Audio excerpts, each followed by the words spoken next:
ça va et toi? Alhamdulillah. Dis-moi tout, ma chérie.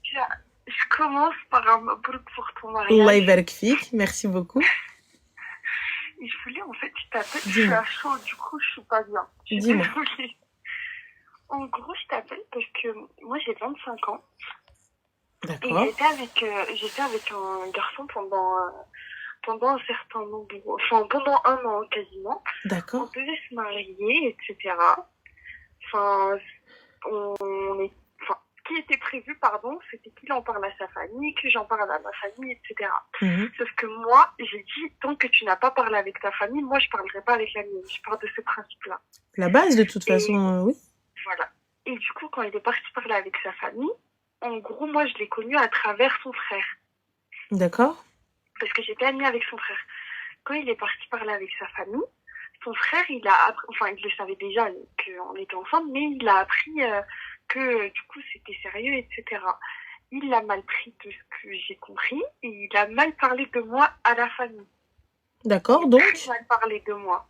Et au final, et ben, ça, enfin, il y a eu des problèmes, etc. et tout. Quand il est venu me raconter en me disant, mais en fait, je comprends pas, mon frère et moi, on s'est embrouillés, etc. Il s'est passé tel problème dans la famille. Moi, je l'ai dit, c'est mort. J'accepterai pas la situation. Combien même toi, t'arrives à faire changer ta vie à ta famille. Parce que je sais que je suis rancunière. Ça veut dire, un jour ou l'autre, ça va ressortir. Que ça soit envers ses parents ou envers son frère. Du coup, on a mis un terme à la relation parce que ça servait plus à rien. Sauf que le problème, c'est que je n'arrive psychologiquement, et ben, j'arrive plus à avancer. Ça fait combien de temps que c'est fini? Depuis un an. D'accord. Et t'arrives plus à avancer, pourquoi? Parce que t'es restée sur quelque chose, genre... En fait, je suis restée sur le truc où, tu sais, c'est pas toi qui choisis le... Enfin... T'es restée sur ta faim, entre guillemets. Comment? T'es restée sur ta faim, entre guillemets. C'est pas rester sur ta faim, mais tu sais, c'est genre, tu te dis, c'est pas comme si moi je m'entendais pas avec, ou c'est pas comme si il y avait... En fait, c'est genre parce qu'il y a une personne extérieure qui s'est initiée pour... Et quand tu lui parles, parce que quand on a essayé de comprendre de pourquoi tu commandes ton frère, la seule explication, c'est je l'ai connu avant toi, donc je vois pas pourquoi tu vas te marier avec elle. Mais j'ai pas capté, t'as connu pourquoi, ma chérie? Ah, mais je l'ai connu tout simplement parce que c'était le mec de ma copine. Genre, il y avait pas de... Enfin, il y avait aucun truc qui était bizarre, je sors pas, tu sais, il y a pas un truc où je peux me dire, ouais, vas-y, c'est critiquable. Mais là, mais excuse-moi, mais la famille, ils ont suivi le frère ou ils ont suivi ton... Non, la famille, ils ont suivi le frère parce que, en gros, il dit... Enfin, d'après eux, il est beaucoup trop amoureux pour écouter... Alors lâche l'affaire, ma chérie. Non, mais j'ai lâché l'affaire. Tu lâches l'affaire, mais il faut que ça sorte de ta tête aussi. Ben, c'est ça qui... En fait, je sais pas comment t'expliquer, mais tu sais, genre, je sens une injustice. Bah, pourquoi est-ce que tu sens une injustice? En fait, j'arrive pas à capter, ma chérie. Qu'est-ce que tu en as rien à foutre? Ben, parce que du coup, ça fait un an, Biba, l'injustice, ça y est. Oui, c'est vrai que ça fait un an. Mais je sais pas comment t'expliquer. Tu sais, tu te sens sali alors que t'as rien fait du tout. Tu te retrouves dans une situation où t'as rien demandé du tout. Oui, mais leur avis ne m'intéresse pas. À partir du moment où ils n'ont pas cherché à connaître la vérité, où ils n'ont pas cherché à écouter le marié, pourquoi est-ce que je comprends pas? C'est vrai. On est d'accord? Non, mais t'as raison. Vous ne m'avez pas laissé l'opportunité de m'expliquer, ni de savoir ce qui est vrai, le vrai du faux. Pourquoi est-ce que moi je vais me casser la tête avec vous? Donc salam alaikum. Oui. Oui, non, mais sur un sentiment d'inachevé, genre j'ai pas pu parler, j'ai pas pu ceci, j'ai pas pu cela, tu vois. J'ai plus ce sentiment-là que ouais, mais non, Bratfiya, al-Hagra, tu vois. Plus le fait que quelque chose d'inachevé, et puis en plus de ça, on t'a pris pour ce que tu n'es pas. Oui, exactement. Je n'ai rien à foutre. Tu es pas ma chéchoya. Moi, je suis moi ma chéchée. Oui, c'est vrai. Oui, en plus, tu sais, genre, ce qui est paradoxal, c'est que c'est le discours que j'avais en gros pour me défendre, mais quand il y a eu la situation, c'est ce que j'ai dit. Mais en fait, je vais pas du tout, t'as pas voulu m'écouter, je vais pas chercher à comprendre. Voilà, donc salam. C'est pas de qui.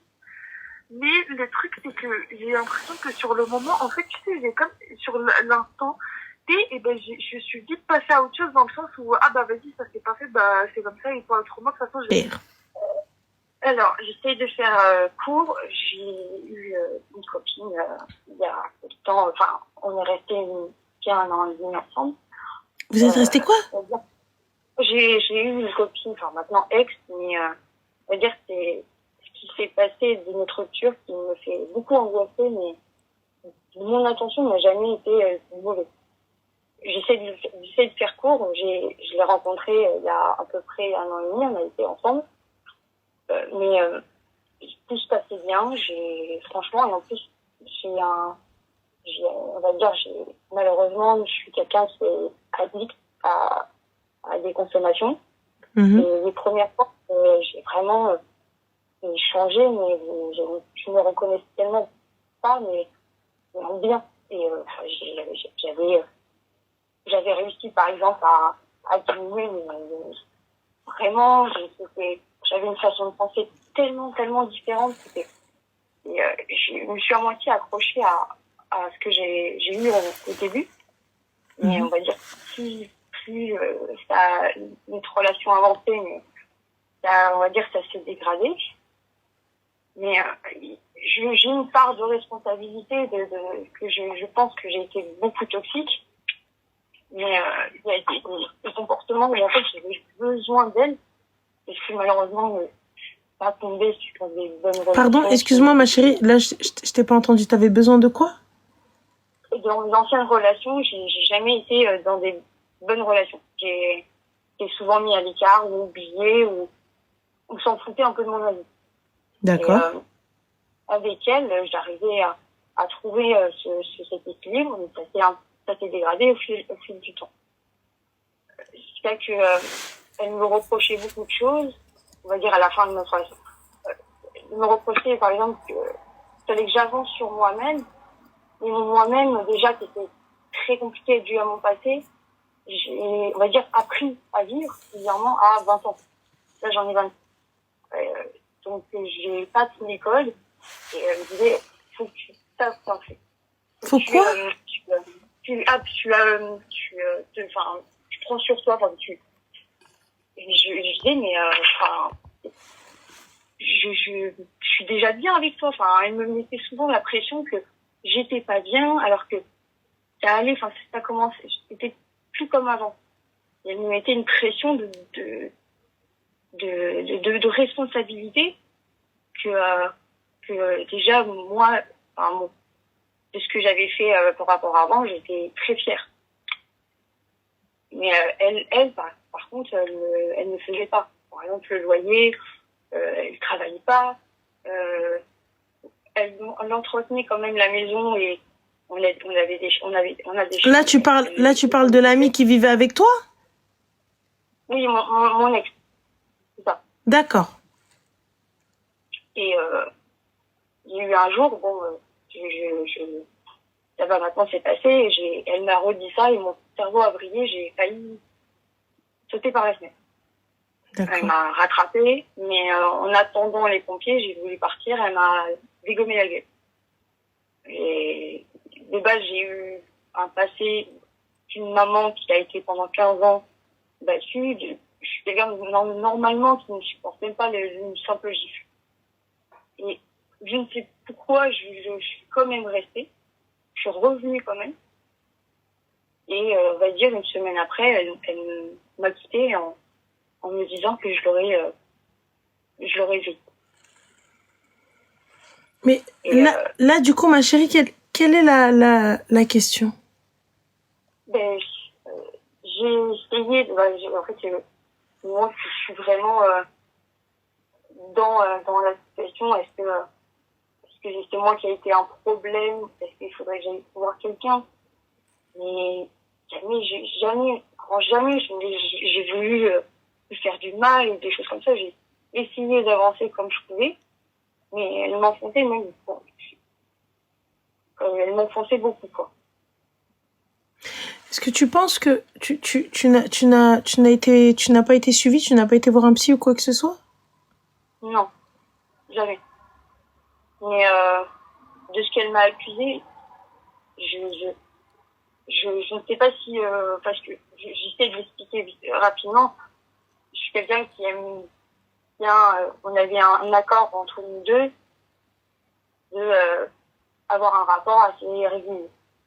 Elle était plutôt, elle n'aime pas trop le faire. Mais plus notre relation avançait, plus mon accord à moi était plus respecté. Quoi? Mon accord avec mon ex, c'était, je sais pas si c'est normal ou pas, j'aimerais savoir aussi. On s'était mis un accord sur notre relation intime, on va dire. Et plus notre relation avançait, plus mon accord était plus respecté. Alors j'ai eu peut-être des moments où j'ai essayé de dire mais j'ai envie de toi, mais sans pour autant forcer, mais elle m'a quand même accusé de viol. J'ai vraiment, je veux pas me lancer de fleurs, vraiment, du tout. Mais, enfin, excuse-moi si j'ai du mal. Non, il n'y a pas de souci, mais tu sais, je pense sincèrement que tu devrais aller consulter. Honnêtement. Oui. Parce que tu sais, c'est très décousu ce que tu dis. Et j'ai l'impression que tu sais pas un peu ce qu'il y a ou ce qui s'est passé, le pourquoi, du comment ou quoi que ce soit. Je pense qu'il est vraiment nécessaire que tu consultes. Tu sais, ça peut être ça peut être un. Je le pense aussi, mais j'ai pas une situation encore qui est très stable aussi. Là, je suis retournée chez ma maman. Je l'aime fort, mais en côté, on se déteste et c'est très compliqué. Genre, je suis déjà quelqu'un qui a déjà du mal, qui dit, il a du mal à écrire, à lire, et je pense que aussi mes émotions sont compliquées. Je sais que j'ai besoin d'aller voir un psy, mais tant que j'ai pas un cadre pour l'instant posé, c'est pas possible. Bah, ma chérie, si t'as un cadre posé, pourquoi tu vas voir le psy? Bah, là, j'ai pas ce cadre posé. Bah oui, mais t'as pas besoin d'avoir un cadre posé pour aller voir le psy.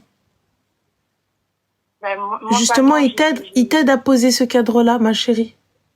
Moi, après, je me connais un peu de quand je suis on va dire bien, je vais pas faire mes rendez-vous, des choses comme ça. C'est banal, mais des fois, vraiment, moi, c'est très, très, très compliqué. D'avoir des suivis, des fois réguliers, des choses comme ça. C'est... Bah écoute, Bahriel, alors moi, en tout cas, c'est ce que je te conseille. D'aller voir un psy, mais si tu penses que tu as besoin d'abord d'être bien pour aller voir quelqu'un, je pourrais pas t'aider plus que ça. Moi, je pense que c'est nécessaire. Oui. Honnêtement, tu sais, ça va peut-être pouvoir t'apaiser et t'apporter un véritable cadre. Ouais. Je suis un peu perdue. Et n'attends pas d'avoir telle ou telle chose pour y aller. Ouais. Tu vois, vas-y, et c'est peut-être ça qui va t'aider à avoir un cadre, à pouvoir avancer dans ta vie. C'est pas une fois que tout est fait et que ça y est, t'es déjà installé et là, je vais voir un psy. Ça sert à rien. Tu vois? Mais c'est là où j'ai un peu peur, parce que en me connaissant, quand je veux dire, je suis pas comme ça, mais on va dire que dans comment je fonctionne, je suis un peu comme entre guillemets bipolaire. Donc un coup je vais être très motivée et d'un coup j'ai peur de, j'ai envie de sortir, j'ai pas la tête à aller voir le psy et c'est idiot parce que du coup il y a plein de rendez-vous où c'est annulé, ou même les gens ils veulent plus me prendre. J'ai déjà essayé de prendre des rendez-vous, mais les médecins ils ont dit bon, on peut plus. Justement, si les gens connaissent, si le médecin connaît ta bipolarité, il comprendra, il y a pas de problème. Non, je suis pas plus c'est ma motivation. J'essaie de dire en mode ma motivation, elle est bancale, on va dire. C'est même pas si c'est une vraiment motivation ou pas. Des fois j'y arrive à aller à faire des choses pour moi-même, mais des moments, je n'y arrive pas. Et c'est comme pour un travail, on ne peut pas être un jour sur 4 ou un jour sur 100 chez un médecin qui a besoin de te voir régulièrement. Donc je suis un petit peu compliqué. Bah, moi, je pense que il va falloir que tu prennes sur toi et tu fasses un effort à ce niveau-là. Que tu te fasses un petit peu violence, comme on dit. Ouais. Et que tu ailles, et que tu ailles voir le psy, c'est important. Ouais, ça c'est dur. J'avoue. Mais Inch'Allah, tu vas y arriver, y a pas de raison, non? Je sais pas si c'est dû à ça ou pas. J'ai pas envie de repasser non plus mon passé, mais il y a un côté de moi qui me dit que ça m'a pas handicap. Je pense, je suis pas sûre. Le syndrome de Peter Pan. Et d'apprendre tout doucement à grandir, c'est compliqué. Et c'est en fait des personnes qui sont déjà très heureuses. Enfin, c'est même pas de la peur, c'est que je puis des choses. Enfin, c'est bizarre à dire, mais des fois j'ai l'impression que je suis un peu comme un gamin. J'ai 29. Moi, je pense que tu devrais... ça, je pourrais pas t'aider plus. Ouais. Vraiment. Ouais. Vraiment, je pourrais pas t'aider plus. Je pourrais pas t'apporter plus de réponses à ce niveau-là. C'est-à-dire que moi, mes compétences vont s'arrêter là. Il faut vraiment que tu vois quelqu'un et ça ne pourra... ça pourra que aller mieux. Et c'est bizarre. Enfin, vraiment, je pense que je le sais, ça. Mais en fait, j'ai reçu... Enfin, impossible, mais moi-même faire ça, c'était... Enfin, je sais, c'est tout simple, c'est d'avoir la volonté de prendre des rendez-vous. Oui, mais c'est step by step. Oui. C'est step by step. Il y a rien qui vient d'un coup. Tu sais, aujourd'hui, ouais. Écoute, t'as annulé, c'est pas grave. Demain, tu t'arriveras peut-être à aller dans la rue. Et après-demain, t'arriveras peut-être à aller jusque devant la porte. Et après-demain, t'arriveras peut-être à te poser dans la salle d'attente. Et ensuite, t'arriveras peut-être à rentrer dans le bureau. Et après, peut-être, au bout d'un mois ou deux, t'arriveras peut-être à parler. C'est pas un souci. C'est pas un problème. Mais fais-le. Ouais. Peu importe le nombre de fois. Essaye, fais-le. Et ça ira. Ok. Je te souhaite bon courage. Merci à toi. Et prends soin de toi. Et toi aussi. Je t'en prie. Bisous. Ciao. Après, je vais regarder pour faire le buffet. Après, quand je finis de regarder pour faire le buffet, je regarde... C'est quand ton mariage, ma chérie? C'est en septembre. En septembre? Ouais. T'as une salle? Ouais, j'ai la salle. J'ai ma robe de mariée, j'ai la Gafa. Normalement, j'ai la maquilleuse. Inch'Allah, j'ai fait les essayages. Inch'Allah. J'ai négocié, etc. La Gafa, c'est bon, c'est validé, j'ai choisi les robes. Top. La robe de mariée, j'attends juste qu'elle arrive pour voir si au niveau des tailles, il n'y a pas de retouche à faire. Top. Le seul point qui bloque, on va dire, parce que comme on est jeune, au niveau du budget, enfin, ça va, je trouve que pour notre âge, le budget, ça va. Mm-hmm. Mais le seul truc qui bloque, on va dire, ça va être le traiteur. Ta mère, ma mère et toi, alhamdoulilah, elles disent qu'elles peuvent assumer le fait avec la famille, les tantes, et tout, de le faire. En répartissant les salades dans telle famille et les plateaux de fruits chez nous. Et Zahma, le poulet, le reléguer à des, tu sais, aux mamans qui les font, etc. Des tayabettes. Oui, voilà, exactement. Sauf que moi, quand je vois et tout, quand je suis là, je fais les devis, etc., je me dis, il n'y a pas que l'argent, je lui explique, il y a aussi la fatigue. Je veux pas que sa maman et ma maman, au final... Ah non, elles vont être crevées, ma chérie. Elles vont être très crevées, ça prend du temps. C'est beaucoup de choses, mais à ce moment-là, pourquoi est-ce que vous prenez pas des tayabettes? C'est moins cher que le traiteur? Justement, pour le poulet, ça, on va prendre. Plus pour, tu sais, faire les salades, parce qu'on va être... les salades, pourquoi est-ce que c'est les mamans qui s'en occupent, ma chérie? Parce que Zama, elles ont dit quoi? Elles ont dit, moi, ma famille, genre les femmes de ma famille, elles s'occupent du plateau de fruits. Et sa famille à lui, elle se répartissent les salades. Ouais, les salades, ma chérie, c'est juste les jeunes filles, elles vont faire les salades. C'est quoi le problème? Non, mais c'est bon, mais c'est juste pour savoir. Et elles en font 15, et nous, de notre côté, on va en faire 15. Mais moi, en fait, je m'en veux que je préfère prendre quelqu'un que de les voir se fatiguer. Prends quelqu'un. Oui, c'est ça. Mais du coup, après, c'est ça, mais après, les traiteurs, c'est vrai que ça reste cher quand même. Bah, c'est le prix, ma chérie, un traiteur. C'est pas, Ouais, c'est c'est ça. c'est pas si cher que ça, tu vois. C'est le prix. Après, ça dépend, hein. Habibti, si tu veux une souris d'agneau, si tu veux du homard ou la chaja, Non, forcément. très simple. Non, je crois pas. Le Homer, je pense pas. Donc voilà. Ça, mais oui, ouais, je pense. Ok, d'accord. Et par rapport, du coup, priorité, c'est cool, là. Au Prioriser. niveau des priorités, ouais, Bah, vous avez tout fait, et ma chérie. Quelle priorité tu veux? donc c'est tout. Pour l'instant, j'en fais bon ça. Bah non, vous avez tout fait, ça y est, on est bon. C'est bon, on est bon. Ah oui, vous avez tout fait. Ok, ça va. Donc Et, tranquille. ouais, tranquille. Franchement, pour une fois, tranquille. Bah oui.